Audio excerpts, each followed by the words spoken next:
Hello, this is Elena from ElenaLipson.com coming to you from my car again. I'm not sure where to look on this camera, so I'm going to look all over the place.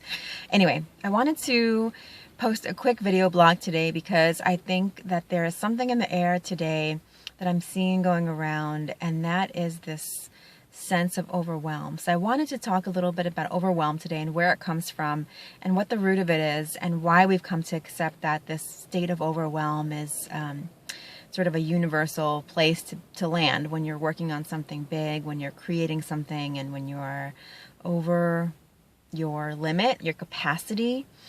So I want to challenge that thought today, that word, and that overwhelm is something that is a socially constructed way to be when you are taking yourself to a new level of awareness, a new level of creation, a new level of maybe consciousness. And what happens is we have these limiting beliefs in our minds and our hearts that are triggered when we want to create something new. So if we're working on a new project, or we're deciding we're going to have a new way of thinking, we're going to start meditating, we're going to start a business, we're going to just be a new way in the world. Something in us has shifted and we have some new conscious awareness. And what that does is that triggers that old belief system, that pattern of believing that we are a certain way and that our egos, who is vested in keeping you in a small, neat, contained box of your beliefs. And whether these beliefs are beliefs that you are aware of or not, whether they're things that get triggered by new levels of success or new levels of thinking or a new way of thinking about yourself, maybe it brings up feelings of self-worth or self-love, or maybe how you are doubting yourself and this fear comes up. It's all this one little bundle, and we bundle it in the label of overwhelm.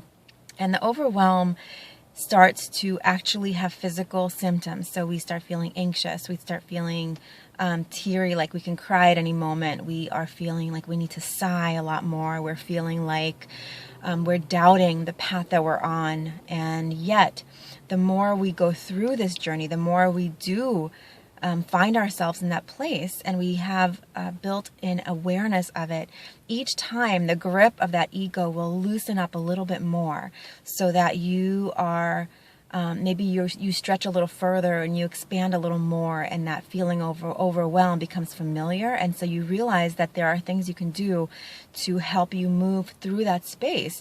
And the first is to not buy into it. So if you're feeling like, oh my gosh, I'm so overwhelmed, and then you start maybe, I don't know, eating junk food, or maybe not returning phone calls, or maybe you are irritable, or maybe you are not doing the things that you know you need to do to take really good care of yourself, you can go down that slippery slope into anxiety and sadness and depression, and that's where overwhelm can take you if you allow it to. Or we can shift our lens and view overwhelm as a signal that we are stepping into a pattern of beliefs, and we've moved over on the track of going down this road, the slippery slope or slippery road, or however you want to see it, of anxiety and nervousness and doubt and fear, and you start doing all those old habits that trigger your validation that, hey, you're right, I'm not worthy, and I'm not worthy of this new way of being, and look, I can't do it, and I'm procrastinating again, and all these habits. So I challenge you to shift the lens and see it as an opportunity to create new habits, to begin new ways of thinking about yourself, and to ask the question, why am I overwhelmed? What happened that has taken me into this space? And what do I need to do? Like, what are the physical things that I can do right now? Grab a glass of water, break down my big task into smaller chunks. Maybe I can ask for help. Maybe I can just sit and write about it. Maybe I can go for a walk. Maybe I can be in nature. Maybe I can put on my favorite music. Maybe I can go and treat myself to a nice meal, healthy meal. Maybe I can just sit and be with it, and it's okay.